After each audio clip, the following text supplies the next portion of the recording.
So what do you intend to do or change or do differently, or you know what I'm saying? As now that you're running, you gotta have, you know what I'm saying. What are you offering to the? Why should we vote for you?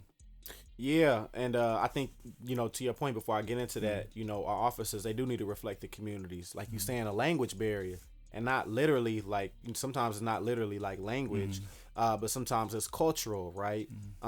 Us as black people, we got a certain way of communicating. We a little loud when we communicate, and some people might mistake that for aggression, but that's just how we talk.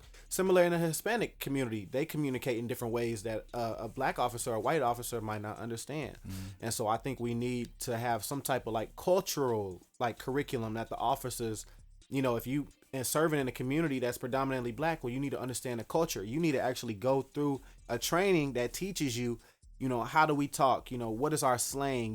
How have what we've been through shaped who we are?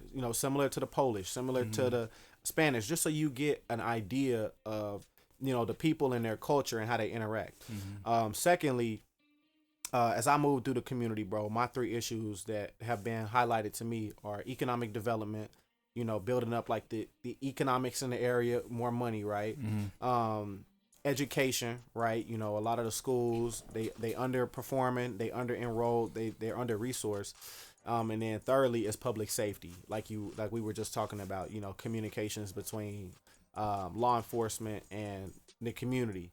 And oftentimes in our community, we get law enforcement, and other communities get public safety, right? So it's a difference there. We need public safety. We don't need all the time law enforcement. So that's the one that, some of the reasons why I'm running, bro. Okay, man, this we're gonna have to do part 2, 3, yeah, 4. bro. We gonna. So what I want to ask you, man, is you talked on the public safety, man, and it's a big deal, especially I grew up in the arts community damn near my whole life. Okay. And it's getting worse and worse. You know what I'm saying? So I want to ask you, what do you feel like, and from you having the vantage point, you know what I'm saying, of studying the stuff, you know what I'm saying, in the books and going to school for it, what do you think plagues the city? Like, why is it a gun problem and a drug problem? What's the problem? Man, that's layered. I think one thing is that we took in. Well, let's just talk about your ward. Excuse me. Yeah. If you could, you know what I'm saying, what would you say the problem is? What's the influx? What's driving it? You know what I'm saying? How would you attack it? Basically, what would be your strategy for combating some of this stuff? Yeah. If we're looking in the ward, and even I guess Chicago broader. A lot of the resources have been taken out of the schools, even out of the community. The YMCA, they used to be right there on Central and Race. That's no longer there. The building still, what they doing? The building is still there, but the YMCA just vacant. No, it's people living there. I was actually just over there today talking to them. The water was off for a minute, and they was having their struggles, and that's actually not even in my ward, but that's still the people. They right across the street. They still just as important. But man, we don't have those places where we can go after school. We don't have we're not teaching the skills no more. I don't know if you came up in this era, but like they used to teach the home economics. You could learn how to cook. They used to give you trades, where you could learn to make crafts for yourself and really just broaden your horizon and broaden your skill set. We're not giving our kids no skills, and the streets calling them more than we calling them, bro. And when there ain't no jobs, and you can't work for people that look like you, and there's a lot of vacant lots, and there ain't no communication from your alderman's office, that's like, I'm gonna answer who calling me, and the streets calling me, and they can put money in my pocket. They can make sure I'm safe. They can relate to the struggles that I've been through. So I'm gonna go with them. Who else is calling me? They tell us to put down the guns, but what we gonna pick up? They telling us not to do this and do this, but I can't see that. We can't be what we can't see. And so that's really why I'm running, bro. So people can see, like, man, you don't just gotta be an athlete. You can be an author. You can be an architect. And if you want to, you could be an alderman. You know what I mean? So that's really why I'm just kind of running. Bring more resources to our children, bro. Build them up with skill sets, and also bring more resources to our business owners. We live in a digital age. It's a lot easier to be an entrepreneur and start your own business. So I really want to build up like the businesses in the area too. Okay, what would you say if you were to to win office, what would be your biggest hurdle moving forward that you think? Or do you feel like everything is a challenge, but nothing that you're not willing to take on? Man, these good questions, bro. Man, I appreciate that, man. That's what we live for. We live for responses like that, man. Yeah, bro. I feel like getting people to care. And even now, like people have been done so wrong, bro, so dirty and so grimy by the machine, right? That they feel like they vote don't matter no more. Oh, it don't matter who I vote for. They not gonna care. They gonna get in there and do the same thing. Oh, they a part of the system. They not gonna do nothing. They gonna make these false promises, and they gonna do all this type of stuff. So just getting people to believe that, man, it really is somebody here that really wants to serve you. Like, that really wants to increase your quality of life, that really wants to make the area nice and vibrant and a place where you can love and respect and be able to walk outside and, be able to take your kids, out on the streets and just walk and have them play without having to worry about, them not coming home. And so I think that'll be my biggest barrier, just having people believe in government again, or believe at least in that their alderman is invested in their best interest. And that's dope. You know what I'm saying? I'm gonna shout out Jamal Green again, because what y'all brothers is doing, you know what I'm saying, I feel like is what the city needs. Like, we have brothers in every race like y'all, the city, like the next day, you know what I'm saying? So with that being said, you know what I'm saying, I myself have fantasized of like being an alderman, you know what I'm saying, because I feel like them the only people you like see in the community, you know what I'm saying? And it's like, you see the mayor when they running for races, you might see him at the train or something, but like other than that, you don't really see him in the middle of your street unless it's a crime scene. So it's like with you guys being directly, you know what I'm saying, from the neighborhoods, that's perfect too. But what I was trying to say, and I'm kind of running along here, is that I'm losing my train of thought. Excuse me. Well, basically, we need aldermen that if we want to change, we got to start with the alderman. You know what I'm saying? We got to start from the bottom up so we can put who we want to put in office. So when it's time for the mayoral race, now you running, but we can see you, you know what I'm saying? We know what you about. We know what's with you. So I feel like to get changed, it got to start voting with your alderman, getting to know your alderman and stuff like that. And I noticed, where is, you know what the office is for your ward? The current alderman's office? Yeah, it's right there on North Avenue, right before you get to Narragansett. Oh, that's it. That's off in this. Okay, that's I know that right there where the old Walgreens used to be. Yeah, like North Avenue originally. Yeah. Across the street from the pawn shop. Okay. Yeah, right across. Yeah. Because I was gonna say, like, I see other alderman office. I don't never see. Okay. So that's what the current office is. They have an office downtown on the 5th floor, and then they have an office in the community. Okay. So right now, the 29th Ward alderman. How you happy with that location? I think it's central to the ward, because the ward go all the way to the island, all the way over there on Roosevelt and Austin, and then that's like the most southern tip, Roosevelt and Austin, but then they go all the way up to like Belmont and Harlem. So that's a huge stretch. So I think North Avenue is the most centrally located spot. If you're just looking at so it makes sense. Located, it makes sense. I'm not familiar with your constituents or the people that you're going up against, but for anybody who may be watching or listening to this, why should they vote for you over them? Man, people are excited for a fresh new voice, I would say. They're tired of the same old thing, electing the same old people, getting the same old results. And nothing in age, but I'm running against two gentlemen that are in their 50s, right? They're a little older.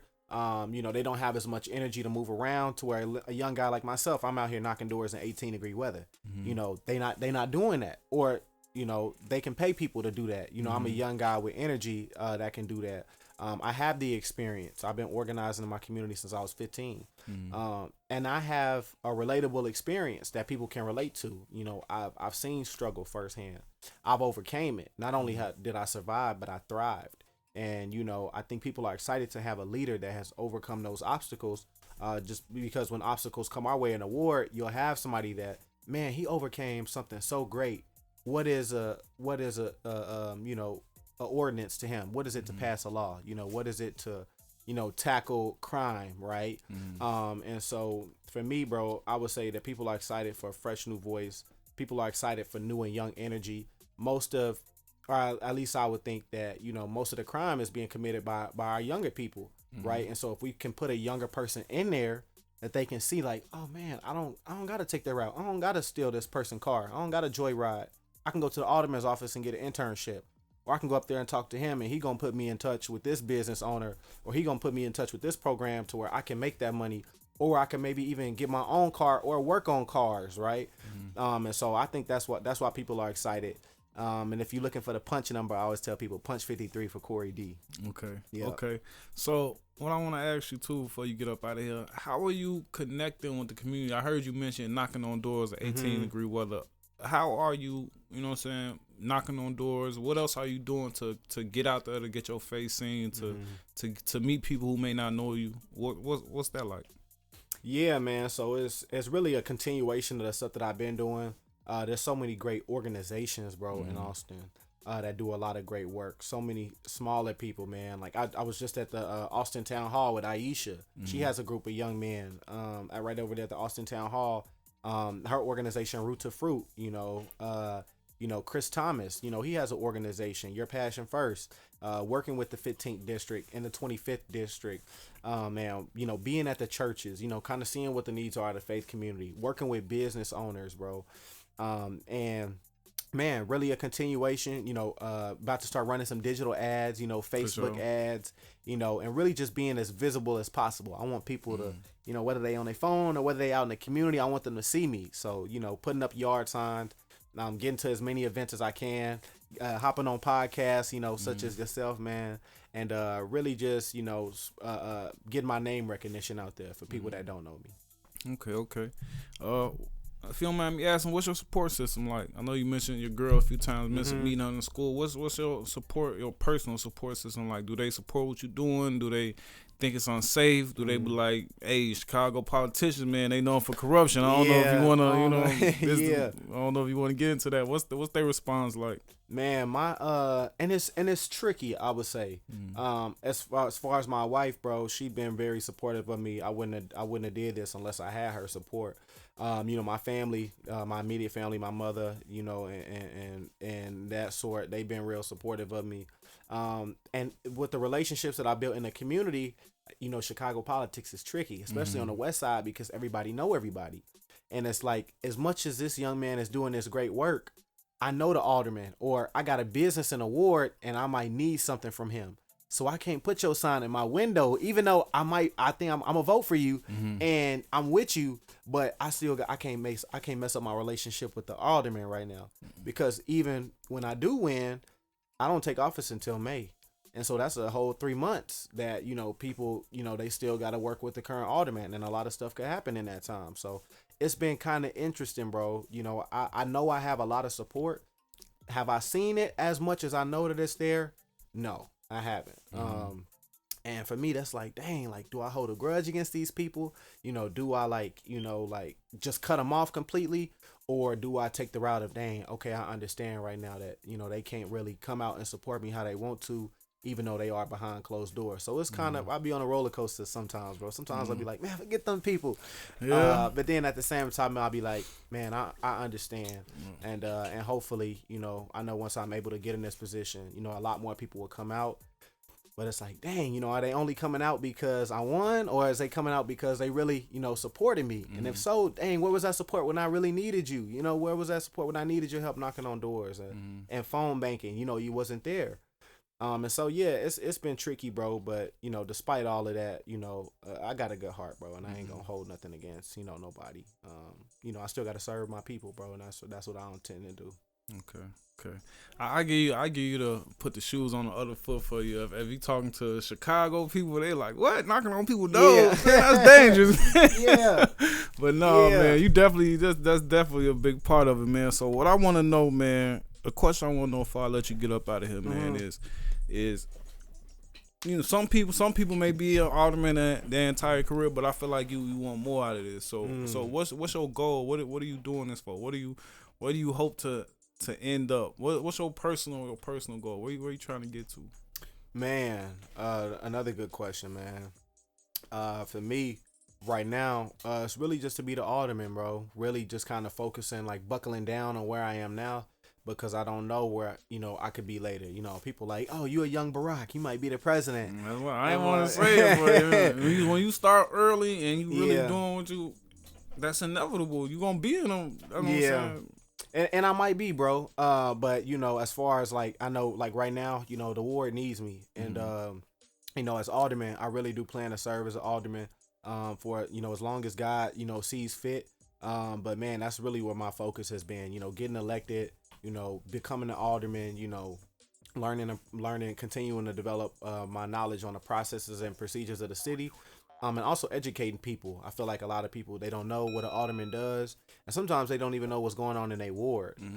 So as soon as I get in, one of the first things I want to do is create an app, where you can see all the businesses in the ward, where business directory, you can see the events going on in the ward, see what's happening, and maybe where you can even post like, oh, I need this service here. My tree is coming down, and how do I use technology to increase our quality of life and increase our communication, so people feel like that they're involved and that their voice is being heard. Okay. Is there any debating or like town halls involved in running for alderman? Yeah, there was just a debate on February 4th at Pastor Epton's church right there on 5900 block of Iowa. Man, I wish I could. I'm gonna be releasing some videos, bro. I took some videos. They just came out with an article. I'll send it to you.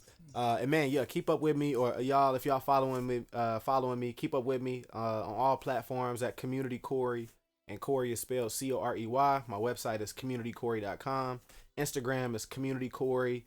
Facebook Community Corey. Only thing is my Twitter is community_Corey.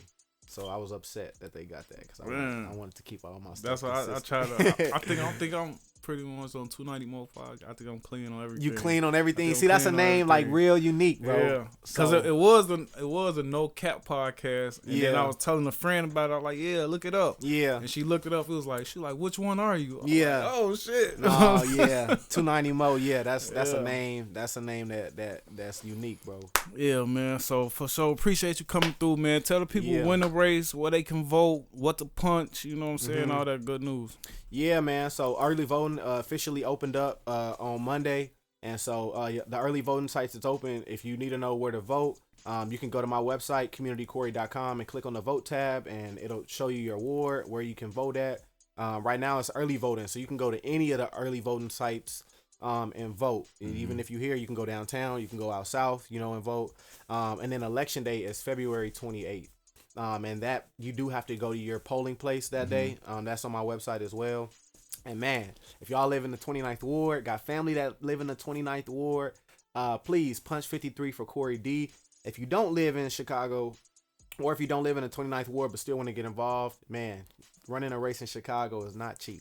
The average campaign, I want to say, costs, bro, like $50,000. They say that's what you need to win. Yeah. 50,000, and so I could tell y'all I ain't nowhere near that. But man, if y'all donate $1 or $5, I appreciate it. And if y'all want to volunteer, just go to my website again, communitycorey.com. Man, appreciate all the love and support. All right, man. Appreciate you coming through. Yes, I got another question. I'm sorry. Yeah, bro. Go ahead and ask it. How you feeling? How you feeling about this race, man? How you feeling, man? Man, I'm really hyped up, bro. I just got a endorsement today from a national organization called Run for Something. So that's helped boost my profile. Did an article in the Tribune, and in the Sun Times, man. Austin Weekly did an article, so I'm really gaining a lot of momentum and traction.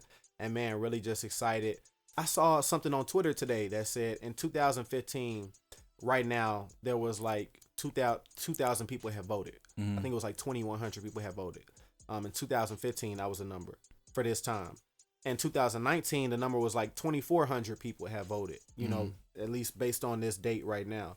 Bro, right now, to this date, I think they say like 60,000 people, bro, have already like voted. Whether that was like mail-in from or early 2,060? From 2,000, bro, to like 60,000 people, bro. So it's going to be like a historical voter turnout across the city for mayor, for alderman. So, man, with more than votes, for sure. Yeah, I'm confident. I've been texting people, So hopefully, you know, they see my text and, you know, been keeping up with me. And a punch 53 for Corey D, man, elect a fresh new voice as their next 29th Ward Alderman. All right, man, for sure, man. I'm gonna let you go now, man. I know you got I'm real be work, back for real part 2, business, man. for sure, man. Once you actual Alderman, man, Yeah. Cause that's definitely what I want to get more into. You know what I'm saying? Talking to the faces of the community. You know what I'm saying? Okay, so yeah. That's definitely my first step into that direction. Like I always say, I want to get people in politics, a police officer, firefighter. Just, you know what I'm saying? So you can meet these people, you know what I'm saying, in your neighborhood. So, like I said, appreciate you coming on the show, man. Can't wait to have you back. Good luck. Yes, sir. In a minute. All right.